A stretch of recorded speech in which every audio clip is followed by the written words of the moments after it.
तो कैसी कट रही है? उम्मीद है बढ़िया कट रही होगी। सोलो लेवलिंग एपिसोड 9 की शुरुआत वहीं से होती है जहां पर पिछला एपिसोड खत्म हुआ था, जहां जिन्हों अपने पुराने दोस्तों के साथ एक डी रैंक की रेड में आया हुआ था और उनके साथ 3 क्रिमिनल्स भी सब्स्टिट्यूट हंटर के तौर पर थे और वो सब मिलकर वहां पर मौजूद सारे मॉन्स्टर को बड़ी आसानी से मार गिराते हैं और मिस्टर सोंग जिन्हों को भी अच्छे से लड़ते हुए देखकर अमेज हो जाते हैं। वो कहते हैं तुम तो वाकई में काफी ज्यादा स्ट्रॉन्ग हो गए हो और वो ये भी पूछते हैं कि तुम्हारे पास ये डैगर कहाँ से आया। चूही भी कहती है मुझे नहीं लगता कि अब तुम्हें दोबारा कभी चोट लगेगी, लगता है कि मेरी मदद की यहाँ पर किसी को भी जरूरत नहीं है। जिन्हों कहता है लेकिन मैं फिर भी चाहूंगा कि तुम मेरे साथ रहो। इधर मिस्टर सोंग जिन्हों को देखकर सोच रहे होते हैं कि ये वाकई में काफी ज्यादा चेंज हो गया है। न सिर्फ इसका अपीयरेंस चेंज हुआ है बल्कि अब मैं इसके ऑरा को भी काफी आसानी से देख पा रहा हूँ। फिर वो सब लोग उस डंजन में जाते हुए एक ऐसी जगह पर पहुँच जाते हैं जहाँ पर उन्हें आगे 3 रास्ते दिखाई देते हैं। कांग दाइसी कहता है कि ये डंजन रेड इतनी ज्यादा मुश्किल नहीं है, तो हम यहाँ पर 3 ग्रुप्स में डिवाइड हो सकते हैं। मैं जानता हूँ कि इसमें खतरा है लेकिन हमें अपना काम जल्दी खत्म करना है। मिस्टर सोंग कहते हैं मुझे भी लगता है कि ये एक अच्छा आइडिया है। दूसरी तरफ जिन्हों को अपनी परसेप्शन से पता चल जाता है कि बॉस चेंबर का रास्ता कौन सा होगा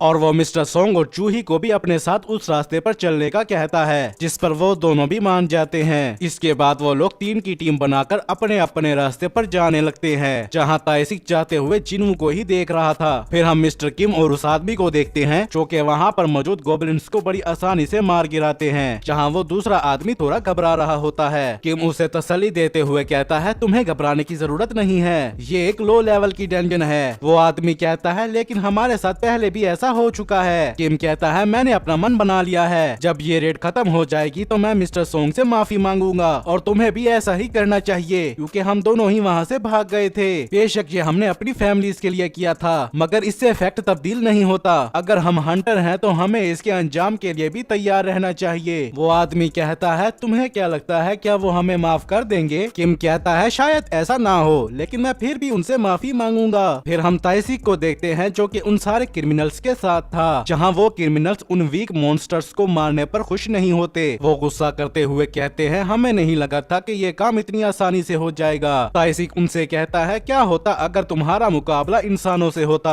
क्या तुम उन्हें भी इतनी आसानी से मार देते? वो क्रिमिनल्स कहते हैं इससे कोई फर्क नहीं पड़ता, हमारे लिए सब ही सेम है। फिर ताइसिक याद करता है कि एक आदमी उसे उन तीनों को मारने का कह रहा था। वो कहता है कि उन तीनों ने मेरी बेटी के साथ बहुत बुरा काम किया जिसकी वजह से उसने खुदकुशी कर ली और मेरी बीवी इस शौक से हॉस्पिटलाइज हो गई, लेकिन वो कमीने कुछ ही सालों में आजाद हो जाएंगे जैसे कुछ हुआ ही ना हो। ऐसा सिर्फ इसलिए है क्योंकि वो लोग हंटर्स हैं। हंटर्स अपनी सजा को कम करने के लिए रेड्स में हिस्सा ले सकते हैं। और वो गुस्से में कहता है क्या ये नाइंसाफी नहीं है जबकि मेरी बेटी अब कभी वापस नहीं आने वाली। और वो उसे 3 बिलियन ऑफर करते हुए कहता है कि तुम उन तीनों को मार दो। इधर ताइसिक उन तीनों से कहता है अगर ऑफिसर मुझसे इस बारे में पूछेगी तो मैं कह दूंगा कि तुम्हारा मुकाबला 100 गोब्लिन्स के साथ हुआ था। तभी किम और उसका साथी भी चलते हुए वहाँ पर आ जाते हैं, जो ये देखकर हैरान थे कि ताइसिक ने वहाँ 2 क्रिमिनल्स को मार दिया था और तीसरे को उसने उसकी गर्दन से पकड़ा हुआ था। ताइसिक उन दोनों को वहाँ पर देखकर कहता है कि अगर तुम दोनों यहाँ पर हो तो बॉस चेंबर जरूर तीसरे वाला रास्ता ही होगा और वो उस तीसरे क्रिमिनल का भी सर काट कर उसे मार देता है। और वो किम और उस आदमी की तरफ बढ़ते हुए कहता है लगता है मुझे अपना प्लान तब्दील करना पड़ेगा। इधर जिन्हों याद करता है कि ताइसिक भी उसे हॉस्पिटल में देखने के लिए आया था, मुझे उम्मीद है कि उसे मेरे बारे में याद नहीं होगा। तभी उन्हें वहाँ पर दूसरे लोगों के चिल्लाने की आवाज सुनाई देती है और जब वो लोग वहाँ पर जाकर देखते हैं तो वो उन तीनों क्रिमिनल्स और उस दूसरे हंटर की डेड बॉडी को वहाँ पर देखकर हैरान रह जाते हैं। तभी जिन्हों देखता है कि किम की हालत भी काफी ज्यादा खराब होती है और वो चूही को उसे जल्दी से हील करने का कहता है, जिस पर चूही ऐसा ही करने लगती है। इधर मिस्टर सोंग सोचते हैं कि आखिर किस तरह के मॉन्स्टर ने ऐसा काम किया होगा। तभी किम जूही से कहता है इस चीज का कोई फायदा नहीं है। जिन्हों उससे कहता है तुम आखिर क्या कह रहे हो, क्या तुम अपनी फैमिली के लिए सरवाइव नहीं करोगे? चाहे कुछ भी हो तुम्हें सरवाइव करना ही होगा। किम कहता है मुझे माफ कर दो, मुझे नहीं लगा था कि ये सब ऐसे होगा, मैं तुमसे सही से माफी मांगने वाला था। और वो उससे माफी मांगते मांगते आखिरकार अपना दम तोड़ देता है। ताइसिक भी दूर से ये सब देख रहा होता है और वो अचानक उनके ऊपर अटैक कर देता है, मगर जिन्हों को इस बारे में पता चल जाता है और वो उसका हाथ पकड़ लेता है। फिर वो पीछे हटते हुए कहता है तुम तो वाकई में काफी ज्यादा फास्ट हो, मेरा इरादा था कि मैं सबसे पहले हीलर को मारूं, लेकिन लगता है तुमने अभी के लिए उसे बचा लिया। मिस्टर सोंग उससे पूछते हैं तो क्या ये सब तुमने किया है? तुम तो हंटर एसोसिएशन से हो और तुम तुम्हें क्या लगता है ऐसा करने पर तुम बच जाओगे? तभी ताइसिक उसकी बात काटते हुए कहता है कि मैं एसोसिएशन को मनाने के लिए कोई कहानी बना लूंगा। मैं पहले तो ये कहने वाला था कि यहाँ पर काफी सारे गोब्लिन्स ने अटैक कर दिया, लेकिन अब मैं ये कहूंगा कि इन क्रिमिनल्स ने यहाँ से भागने की कोशिश की और तुम सब लोगों को मार दिया।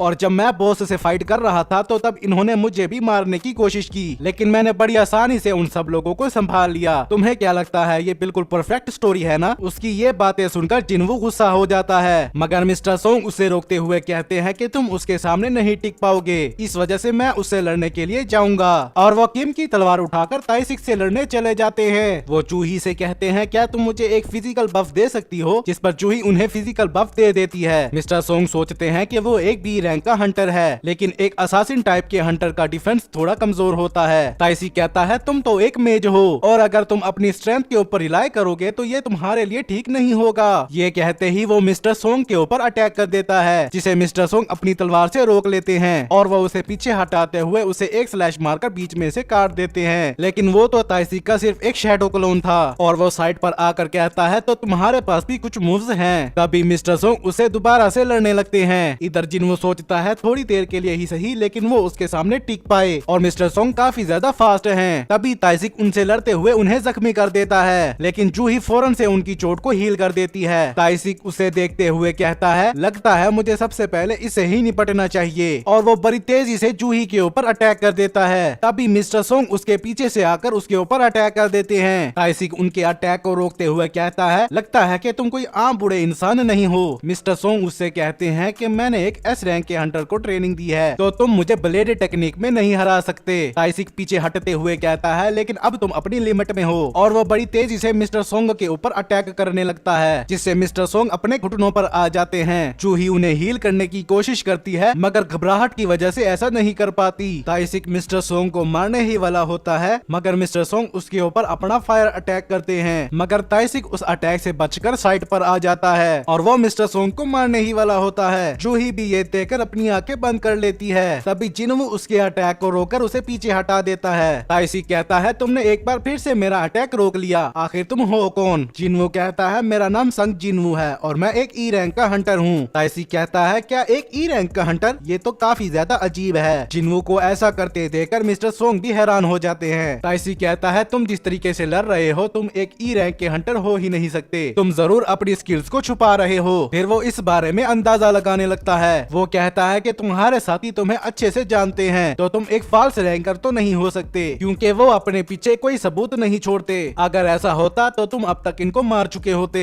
तब तो बस सिर्फ एक ही बात बचती है कि तुम्हें सेकंड अवेकनिंग मिली है। जो सुनकर मिस्टर सोंग और जूही भी हैरान हो जाते हैं। मिस्टर सोंग कहते हैं अगर ऐसी बात है तो ये भी डबल डेंजन के बाद ही हुआ होगा। डबल डेंजन वाली बात सुनकर ताइसी को याद आता है कि कहीं ये वही आदमी तो नहीं जिसे वो हॉस्पिटल में मिलने गए थे, लेकिन ये आदमी पहले से ज्यादा डिफरेंट दिखाई दे रहा है और माना क्रिस्टल में भी इसके पॉइंट सिर्फ 10 थे, और इसे अगर सेकंड अवेकनिंग मिली भी है तब भी इसने डबल डेंजन में कैसे सरवाइव किया। फिर वो अपना दूसरा चाकू भी निकालकर उससे लड़ने के लिए तैयार होते हुए कहता है चाहे जो भी हो तुम्हारे पास मेरे जितना लड़ने का एक्सपीरियंस नहीं होगा। जिन्वू उससे पूछता है कि आखिर तुमने ऐसा क्यों किया। ताइसिक पूछता है क्या तुम्हारा मतलब उन कैदियों को मारने से है? मैंने ऐसा इसलिए किया क्योंकि मुझे किसी ने ऐसा करने के लिए कहा था, और वो इस बारे में सब कुछ बताने लगता है। जिन्वू कहता है नहीं, मेरा मतलब था कि तुमने मिस्टर किम और उस दूसरे आदमी को क्यों मारा? क्या तुम उन्हें चुप करवाना चाहते थे? तो तुम ये काम उन्हें टॉर्चर किए बगैर भी कर सकते थे, लेकिन तुमने ऐसा नहीं किया। मुझे नहीं लगता कि तुमने ऐसा उस आदमी के कहने पर किया होगा। ये वो नहीं है जो तुम असल में चाहते हो। जिन्वू की ये बात सुनकर ताइसिक मुस्कुराने लगता है। फिर वो उसी टाइम को याद करता है जब वो आदमी उन तीनों कैदियों को मारने का कह रहा था, और ताइसिक उस आदमी से कहता है ठीक है मैं तुम्हारा ये काम कर दूंगा, लेकिन तुमने मेरे बारे में गलत सोच लिया है। मैं एक बी रैंक का हंटर हूँ और सारी मेजर गिल्ड्स ने मुझे अपने साथ शामिल होने के लिए ऑफर की थी, तो आखिर मैं हंटर एसोसिएशन में ही काम क्यों कर रहा हूँ? ऐसा इसलिए है क्योंकि मुझे बीस्ट से ज्यादा इंसानों को मारने में मजा आता है। और वो यही सब बातें सोचते हुए जिन्वू से काफी तेजी से लड़ने लगता है, जिनकी मूवमेंट इतनी फास्ट होती है कि मिस्टर सोंग भी उन्हें नहीं देख पाते, और वो दोनों ही लड़ते हुए एक साथ कहते हैं कि हमारी स्पीड बराबर है। ताइसिक कहता है कि बेशक हमारी स्किल्स बराबर होंगी, लेकिन मेरे पास तुमसे ज्यादा एक्सपीरियंस है, और वो जिन्वू के चेहरे पर धूल उड़ाते हुए उसके ऊपर काफी सारे अटैक करने लगता है, जिसे जिन्वू बचते हुए पीछे हट जाता है, लेकिन फिर भी उसे कुछ अटैक्स लग ही जाते हैं। ये देखकर ताइसिक हंसने लगता है, मगर जिन्वू उससे कहता है क्या तुम अपना मर्डर इंटेंट मेरी तरफ कम कर सकते हो? हम देखते हैं कि जिन्वू को सिस्टम की तरफ से एक बार फिर से वही मिशन मिलता है कि उसे अपनी जान बचाने के लिए दूसरे प्लेयर को मारना पड़ेगा और वो ताइसिक से कहता है कि सिस्टम ने मुझे तुम्हें मारने के लिए एक और वजह दे दी है और वो अपनी स्किल डैश का इस्तेमाल करके ताइसिक के ऊपर काफी तेजी से अटैक करता है, जिस अटैक में पॉइजन भी होता है और उसका असर भी ताइसिक के ऊपर होने लगता है और जिन्वू एक बार फिर से ताइसिक से काफी तेजी से लड़ने लगता है। तभी ताइसिक अपनी एक स्किल का इस्तेमाल करके वहाँ से गायब हो जाता है और जिन्वू के ऊपर स्नीक अटैक्स करने लगता है, जिससे कि वो जिन्वू की टांग के ऊपर अटैक कर उसे जख्मी कर देता है। जूही जिन्वू की फिक्र करने लगती है, मगर ताइसिक उसे पीछे रहने का कहता है। वो कहता है कि इसके बाद तुम्हारी बारी ही आएगी और वो जिन्वू से कहता है देखते हैं क्या तुम अपनी जख्मी टांग से मेरे अटैक को रोक पाओगे। मगर जिन्वू उसे कहता है क्या तुम बातें करना बंद करोगे, और वो अपनी स्किलफुल रिकवरी का यूज करके खुद को हील कर लेता है, जो देखकर ताइसिक भी हैरानगी से सोचता है कि मैंने आज तक किसी ऐसे हंटर के बारे में नहीं सुना जो कि कॉम्बैट स्किल के साथ हीलिंग भी यूज कर पाता हो, और अब तो उसे भी जिन्वू खतरनाक लगने लगता है। इधर जिन्वू सोचता है कि मैंने अपने एक और इमोशन को गवा दिया और मुझे तुम्हें मारने के लिए गुस्सा करने की जरूरत नहीं है। ताइसिक कहता है मैं तुम्हारी बात समझ गया, तुमने इससे पहले भी लोगों को मारा है, जो सुनकर मिस्टर सोंग और जूही भी हैरान हो जाते हैं। मिस्टर सोंग सोचते हैं मैं ये बात समझ सकता हूँ, उसे बहुत थोड़े वक्त में काफी मुश्किल फैसले करने पड़े हैं। ताइसिक कहता है जब एक हंटर अवेकन होता है तो उसकी दुनिया पूरी तरीके से तब्दील हो जाती है। हम ऐसी जगह पर जाते हैं जहाँ पर सिर्फ हंटर ही जा सकते हैं, जहाँ कोई कानून नहीं है और सिर्फ स्ट्रॉन्ग ही यहाँ पर टिक सकता है। और ताइसिक एक बार फिर से अपनी उसी स्किल का इस्तेमाल कर गायब हो जाता है, मगर इस बार जिन्वू उसके सारे स्नीक अटैक्स को काउंटर कर लेता है, जो देखकर ताइसिक हैरान हो जाता है। वो सोचता है क्या वो मेरे ब्लड लस्ट की वजह से मुझे ट्रैक कर पा रहा है, लेकिन फिर भी उसे मेरी एग्जैक्ट लोकेशन का नहीं पता होगा। तभी जिन्वू उसके ऊपर अपनी स्किल मर्डरस इंटेंट को यूज करता है, जिससे कि उसकी स्पीड काफी ज्यादा स्लो हो जाती है और वो जिन्वू के अपीयरेंस से काफी ज्यादा डर जाता है और जिन्वू बड़ी आसानी से उसके सीने में अपना डैगर घुसा देता है। वो मरते हुए जिन्वू से कहता है तुम ही ने मुझसे पूछा था ना कि आखिर मैंने उन्हें क्यों मारा। तुम हंटर से एक्सपेक्ट नहीं कर सकते जो मॉर्टल कॉम्बैट में कामयाबी हासिल करें वो नॉर्मल मोरल्स पर कायम रहें। इस पॉइंट तक तुम और मैं हम दोनों ही सेम हैं, क्योंकि हम दोनों ही किलिंग मशीन्स हैं। यही वजह है कि मैं मारा गया, क्योंकि मैं हार गया। यही कुदरत का नियम है। लेकिन आखिर तुम हो क्या चीज? तुम्हारे पास कॉम्बैट एक्सपीरियंस भी है, तुम हीलिंग भी यूज कर सकते हो और तुमने खुद को डीबफ भी कर लिया। मैंने आज तक इस बारे में कभी नहीं सुना। जिन्वू कहता है क्या मैंने तुम्हें नहीं बताया? मैं भी खुद को जानना चाहता हूँ। ताइसिक खून खांसते हुए कहता है कि तुमने मुझे मार दिया है, अब तुम मजीद ई रैंक के हंटर नहीं बने रह सकते। जिन्वू कहता है क्यों ना मैं ये कहूँ कि मैं हर फाइट के बाद स्ट्रॉन्ग हो जाता हूँ। ताइसिक कहता है तब तो मैं ये कहूँगा कि तुम्हारा साया काफी पूरी जगह पर फैल रहा है और तुम इतने स्ट्रॉन्ग हो जाओगे जितनी वो जगह डार्क है। तुम्हें इस चीज का ध्यान रखना चाहिए। तुम जितना इस एबिस में डूबोगे ये उतना ही तुम्हें डुबाएगी। तभी जिन्वू को नोटिफिकेशन आता है कि आपने अपने दुश्मन को हरा दिया है। रिवार्ड के तौर पर आपको 5 पॉइंट्स दिए जाते हैं। उसे एक और नोटिफिकेशन भी आता है जिसमें बताया जाता है कि उसे एक र्यून स्टोन स्टेल्थ मिला है। मगर जिन्वू इन सब बातों को इग्नोर करते हुए सोचता है कि ताइसिक ने बिल्कुल सही कहा, मैं उसे कहीं ज्यादा स्ट्रॉन्ग बन जाऊंगा जो कि मैं हुआ करता था। लेकिन जैसे जैसे मैं स्ट्रॉन्ग होता जा रहा हूँ मैं अपने इमोशन को आहिस्ता आहिस्ता खोता जा रहा हूँ। तभी चिन्हा उसे उसकी जान बचाने पर शुक्रिया कहती है। मिस्टर सोंग कहते हैं तुमने आखिरकार कर दिखाया, हम सिर्फ तुम्हारी वजह से ही बच पाए हैं। जिन्वू वहाँ से जाते हुए उनसे कहता है कोई बात नहीं, आप लोगों को यहाँ से चले जाना चाहिए, मैं डेंजन मोस्टर को संभालूंगा। सीन शिफ्ट होता है और जिनचुल भी इस चीज को सुनकर वहाँ पर आ जाता है। वो सोचता है मुझे नहीं लगा था कि इन सब चीजों के पीछे कांग ताइसिक होगा। तभी वो जिन्वू को वहाँ पर देखकर उसे पहचान जाता है और वो उन्हें ग्रीट करते हुए उनसे माफी भी मांगता है, क्योंकि उसी के एक आदमी की वजह से उन्हें इतनी बड़ी प्रॉब्लम हो गई। फिर वो पॉइंट पर आते हुए पूछता है कि आखिर ताइसिक को किसने मारा। जिन्वू सोचता है मुझे नहीं लगता कि मैं अपने सिगरेट को और बरकरार रख पाऊंगा, इसका मतलब मैंने जिन्हों के साथ जो डील की थी वो खत्म हो जाएगी। मगर मिस्टर सोंग कहते हैं कि ये काम मैंने किया है। जो सुनकर जिनचुल उनसे उनकी रैंक पूछता है तो मिस्टर सोंग अपनी रैंक सी बताते हैं, जिस पर जिनचुल पूछता है कि आखिर कांग ताइसिक जैसे हंटर को आपने कैसे हराया। तो मिस्टर सोंग जूही की तरफ देखते हुए कहते हैं कि इस काम में मेरे इस दोस्त ने मदद की।